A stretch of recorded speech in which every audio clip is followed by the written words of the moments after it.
రెండు కొండల బాబు గారు, ఇప్పుడు చెప్పండి, ఎన్ని కొండలున్నాయి? 7 కొండలా, 2 కొండలా?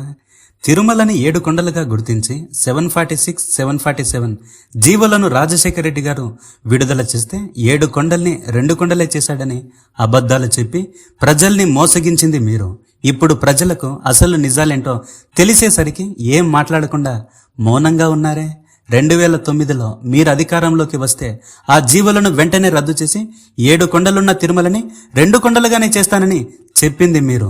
హిందువులకు న్యాయం చేసింది రాజశేఖర రెడ్డి అయితే అన్యాయం చేసింది మీరు. 2009లో అధికారంలోకి వస్తే రద్దు చేస్తాననింది మీరే కదా. ఇప్పుడు అధికారంలోకి వచ్చారు కదా, మీకు దమ్ముంటే రద్దు చేయండి, తరువాత ప్రజలు మిమ్మల్ని రద్దు చేస్తారు. అయిపోయింది బాబు గారు, ఇక మీ పని అయిపోయింది. ఇక మిమ్మల్ని ఎవ్వడు నమ్మడు. హిస్టరీ ఆ వీడియో రికార్డ్ ప్లే చేయమా చంద్రబాబు నాయుడు అన్న మాటలు. 746, 47 జీవోలు 2 వచ్చాయి. నేను ఉన్నప్పుడు ఎప్పుడు కూడా 746 కానీ 47 జీవోలు అవసరం రాలేదు. ఈ ప్రభుత్వం వచ్చిన తర్వాత ఈ 2 జీవోలు కూడా వచ్చాయి.